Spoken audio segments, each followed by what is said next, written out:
Hey guys, welcome back to my channel. आप सभी का बहुत बहुत शुक्रिया कि आप दोबारा से इस चैनल पे आए। तो चलिए अपने एमसीक्यू सीरीज़ को आगे बढ़ाते हुए आज हम स्टार्ट करते हैं क्वेश्चन नंबर 116। क्वेश्चन क्या बोलता है, who among the following is a proponent of dialectical approach to the study of Indian society. इनमें से कौन सा जो थिंकर है जिन्होंने डायलेक्टिकल अप्रोच को अप्लाई किया, अप्रोच को उन्होंने इस्तेमाल किया to the study of Indian society को स्टडी करने के लिए। तो ऑप्शन ए है एम.एन. श्रीनिवास, बी है डी.पी. मुखर्जी, सी है ए बैटली और डी है वाई डैमले। तो इनमें से कौन सा जो सोशोलॉजिस्ट है जिन्होंने जो डायलेक्टिकल अप्रोच है वो इंडिया में स्टडी के लिए इस्तेमाल की, इंडियन सोसाइटीज़ का जो है उसके ऊपर डायलेक्टिकल अप्रोच को इस्तेमाल किया सबसे पहले। तो जो सबसे पहले इस्तेमाल किया वो किया है इन्होंने एम.एन. श्रीनिवास ने। तो जो इसका राइट आंसर है वो है एम.एन. श्रीनिवास, जिन्होंने डायलेक्टिकल अप्रोच है जो वो इंडियन स्टडी के लिए इस्तेमाल की। तो बढ़ते हैं अपने नेक्स्ट क्वेश्चन की ओर। Question number 117।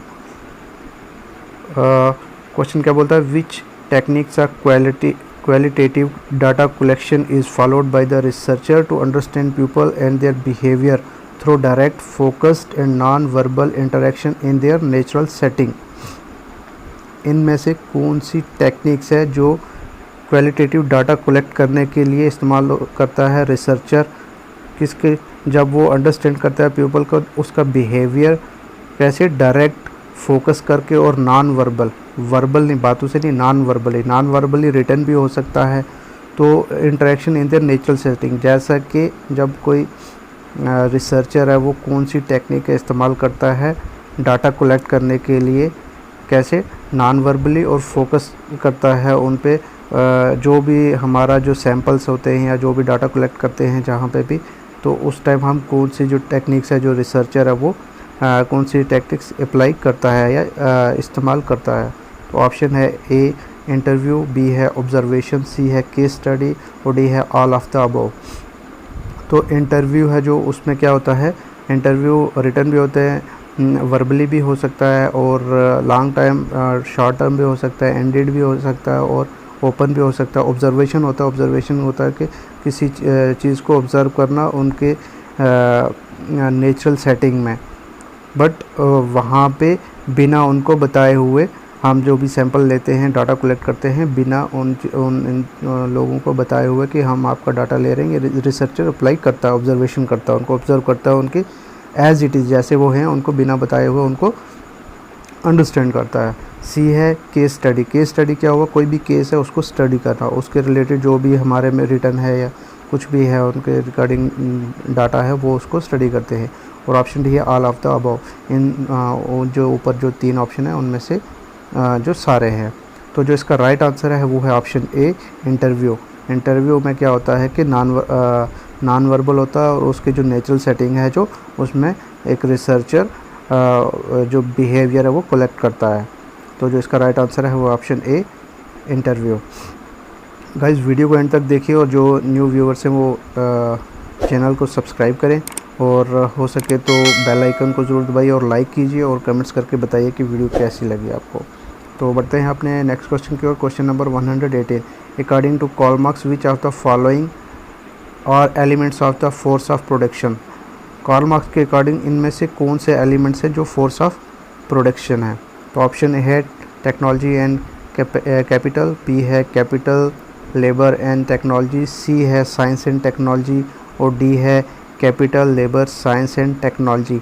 ये सभी जो हैं एलिमेंट्स हैं फोर्स ऑफ प्रोडक्शंस के, but according to Karl Marx technology and capital है जो वो क्या हैं, फोर्स ऑफ प्रोडक्शन है, एलिमेंट्स हैं फोर्स ऑफ प्रोडक्शंस के। तो जो इसका जो राइट आंसर है वो है option A technology and capital जो हैं वो एलिमेंट्स है ऑफ फोर्स ऑफ प्रोडक्शन के अकॉर्डिंग टू कार्ल मार्क्स। तो बढ़ते हैं अपने नेक्स्ट क्वेश्चन की ओर। गाइस, वीडियो को एंड तक देखिए और जो न्यू व्यूअर्स हैं वो चैनल को सब्सक्राइब करें। तो बढ़ते हैं अपने नेक्स्ट क्वेश्चन की ओर। Question number 119। Who among the following use the concept of interaction ritual in his theory.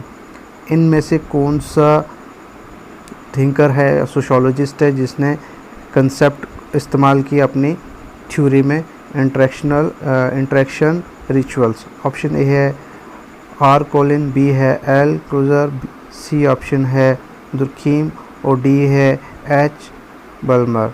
तो इनमें से जो थिंकर है वो जिन्होंने इंटरेक्शन रिचुअल अपनी थ्योरी में इस्तेमाल किया वो किया है एच बल्मर ने, एच बल्मर।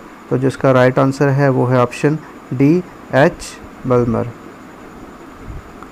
तो क्वेश्चन नंबर 120 है विच of the following is not A measure of central tendency?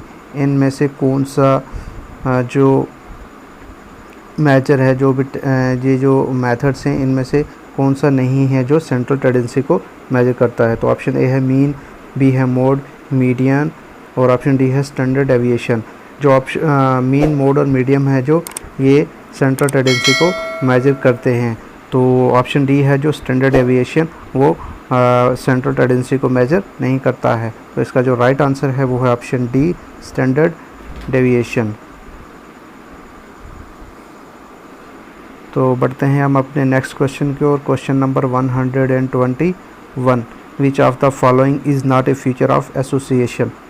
इनमें से कौन सा फ्यूचर है जो एसोसिएशन में, जो एसोसिएशन का फ्यूचर नहीं है? तो ऑप्शन ए है ए कलेक्टिविटी ऑफ पीपल, बी है हैविंग सर्टन ऑब्जेक्ट्स, सी है वॉलंटरी मेंबरशिप और डी है परस्यूइंग आइडियल नॉर्म्स। तो जो एसोसिएशन है, एसोसिएशन में कुछ ना कुछ कॉमन सेंस तो होना चाहिए, कुछ ना कुछ आइडियाज़ होना चाहिए। तो उसमें ऑप्शन ए जो बी है वो हैविंग सर्टन ऑब्जेक्ट्स तो होते हैं तभी तो एसोसिएशन बनती है। अगर कोई हमारा गोल नहीं होगा तो एसोसिएशन कैसे बनेगी? और एसोसिएशन में वॉलंटरी मेंबरशिप्स भी रहती है और कुछ आइडियाज़ होते हैं, परस्यूइंग आइडियल नॉर्म्स भी होते हैं। तो जो इसका राइट आंसर है वो है ऑप्शन ए, एक कलेक्टिविटी ऑफ पीपल। खाली कलेक्टिविटी ऑफ पीपल, लोगों के इकट्ठा होने से एसोसिएशन नहीं बनती है, उनके कुछ रूल एंड रेगुलेशंस होते हैं, नॉर्म्स होते हैं। तो जो इसका राइट आंसर है वो है option A, A collectivity of people जो है वो क्या है, not a future of association आता। तो बढ़ते हैं अपने नेक्स्ट क्वेश्चन की ओर। Question number 122 which of the following scales has real zero origin? इनमें से कौन सा स्केल है जिसका रियल ज़ीरो है, ओरिजिन रहता है? तो ऑप्शन ए है नॉर्मल, बी है ऑर्डिनल, सी है इंटरवल और डी है रेशो। तो जो रियल ज़ीरो ओरिजिन रहता है वो रहता है ऑप्शन ऑर्डिनल में। तो जो इसका राइट आंसर है वो है ऑप्शन बी, ऑर्डिनल। तो बढ़ते हैं अपने नेक्स्ट क्वेश्चन की ओर। Question number 123 who has applied reference group theory to analyse mobility within the caste system? किसने रेफरेंस ग्रुप थ्योरी को एनालाइज करने के लिए who has applied reference group theory, किन्होंने रेफरेंस ग्रुप थ्योरी है जो वो अप्लाई किया एनालाइज करने के लिए mobility within the caste system? Caste system के अंदर मोबिलिटी एनालाइज करने के लिए रेफरेंस ग्रुप का जो थ्योरी है वो किसने अप्लाई किया है? तो ऑप्शन ए है M.S.A. राव, बी ऑप्शन है G.S. गुर्रे, सी है M.N. श्रीनिवास और डी है योगेंद्र सिंह। तो जो रेफरेंस ग्रुप थ्योरी जो है अप्लाई की है एनालाइज करने के लिए mobility within the caste system में, वो की है M.N. श्रीनिवास। तो जो इसका राइट आंसर है वो है ऑप्शन सी, M.N. श्रीनिवास। इन्होंने रेफरेंस ग्रुप थ्योरी को अप्लाई किया है। तो बढ़ते हैं आप अपने नेक्स्ट क्वेश्चन की ओर। Question number 124 the concept of structural visibility was contributed by whom? The concept of structural visibility किसने कंट्रीब्यूट किया? तो ऑप्शन ए है टेलकर पर्सन, बी है R.K. मर्टन और सी ऑप्शन है R. ब्राउन, रेडक्लिफ ब्राउन और डी है S.F. नडाल। तो जो स्ट्रक्चरल विजिबिलिटी जो किसने कंट्रीब्यूट की वो की है R.K. मर्टन ने। तो जिसका राइट आंसर है वो है ऑप्शन बी, R.K. मर्टन। तो बढ़ते हैं अपने नेक्स्ट क्वेश्चन की ओर। Question number 125। गाइस वीडियो को एंड तक देखिए और अगर वीडियो पसंद आए तो लाइक कीजिए और जो न्यू व्यूअर्स हैं वो चैनल को सब्सक्राइब करें और आगे फ्रेंड्स के साथ शेयर भी कीजिए। तो क्वेश्चन नंबर 125 क्या है? The book street corner society based on the following techniques of research. जो बुक है स्ट्रीट कॉर्नर सोसाइटी, वो किस टेक्निक, जो रिसर्च की टेक्निक्स है वो किस बेस पे बनाए हैं? तो ऑप्शन ए है इंटरव्यू शेड्यूल, बी है पार्टिसिपेंट ऑब्जर्वेशन, सी है कंटेंट एनालिसिस और डी है क्वेश्चनरीज। जो स्ट्रीट कॉर्नर सोसाइटी है बुक का जो, तो वो किस टेक्निक के बेस पे, उस पे कौन कौन सी टेक्नोलॉजी जो है अप्लाई की है, कौन सी टेक्नोलॉजी इस्तेमाल की है उसमें?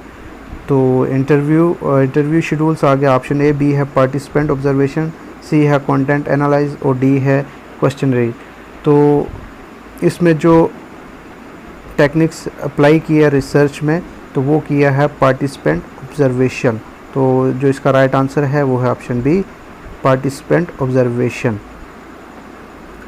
बढ़ते हैं अपने नेक्स्ट क्वेश्चन की ओर। Question number 126, who among the following attempt micro integrative conflict theory. इनमें से कौन सा सोशोलॉजिस्ट है, थिंकर है, जिन्होंने अटेम्प्ट किया micro integrative conflict theory?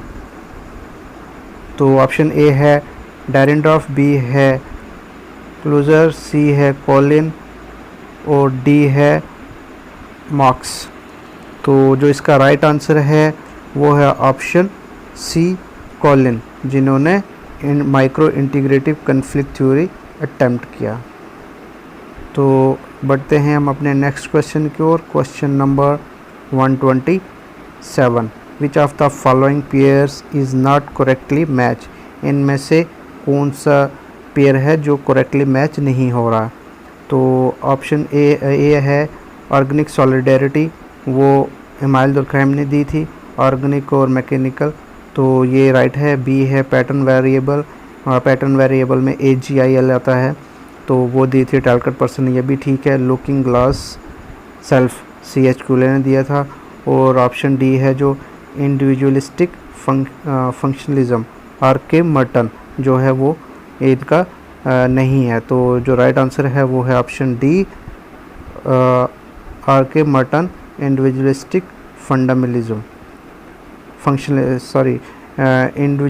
Individualistic functionalism RK Merton ने नहीं दिया था। तो जो इसका राइट आंसर है वो है ऑप्शन डी। बढ़ते हैं हम अपने नेक्स्ट क्वेश्चन की ओर। Question number 128, which of the following is not a characteristics of primary group. इनमें से कौन सा करेक्टर है, करेक्टरिस्टिक है, फीचर्स है जो प्राइमरी ग्रुप का नहीं है? फर्स्ट है ए पर्सनल ओरिएंटेशन, बी है लॉन्ग टर्म ओरिएंटेशन, सी है relations are and in themselves and D है relations are mean to an end. तो इसमें पर्सनल ओरिएंटेशंस भी रहता है, ऑप्शन बी है जो लॉन्ग टर्म ओरिएंटेशंस, ये तो प्राइमरी ग्रुप में रहता है, प्राइमरी ग्रुप का फेस टू फेस, जो बिल्कुल आमने सामने और साथ में रहें। तो इनमें पर्सनल ओरिएंटेशन भी रहता है, लॉन्ग टर्म भी रहता है, relations are and in themselves, relations है जो अपने आप में ही ख़त्म हो जाती है उनके बीच में। तो डी ऑप्शन है relations are mean to an end, relations है जो एक एंड, जो एक जब उस प्राइमरी ग्रुप का गोल ख़त्म हो जाता है तो उनका रिलेशन ख़त्म हो जाता है, लेकिन प्राइमरी ग्रुप का गोल कंटिन्यू रहता है और वो कोई लिमिटेड या सेकेंडरी ग्रुप की तरह नहीं रहता। तो जो ऑप्शन डी है वो इसका राइट आंसर है, वो relations are mean to an end तक नहीं, ये मेन टू एंड जो है आखिर तक नहीं रहते। तो जो इसका राइट आंसर है वो ऑप्शन डी। बढ़ते हैं अपने नेक्स्ट क्वेश्चन की ओर। Question number 129, who has given the concept of the theory the poverty of philosophy. The concept है जो किसने दिया था, द पॉवर्टी ऑफ फिलॉसफी। तो ऑप्शन ए है कार्ल मार्क्स, बी है RK मर्टन, सी है H विल्मर और डी है पीटर बर्ग। तो जो कंसेप्ट दिया था पॉवर्टी ऑफ फिलॉसफी का वो दिया था कार्ल मार्क्स ने। तो जो इसका राइट आंसर है वो option A, Karl Marx. Question number 130 है, range is a measure of, range है जो वो किसको मेजर करता है, सेंट्रल टेंडेंसी को, सेंट्रल टेंडेंसी में AGIL आता है, B है डिस्पर्शंस को, और C है एसोसिएशन और D है कोरिलेशन। तो जो रेंज है वो किसको मेजर करता है, वो या फिर जो मेजर है जो रेंज ये किसका है। तो जो इसका राइट आंसर है वो है डिस्पर्शन। रेंज किसको मेजर करता है, डिस्पर्शन को, जैसे मीन मोड और मीडियन है जो वो सेंट्रल टेंडेंसी का रहता है। तो जो इसका राइट आंसर है वो है option B dispersions. Thank you so much guys video देखने के लिए, और जल्द मिलते हैं एक नई वीडियोज़ के साथ।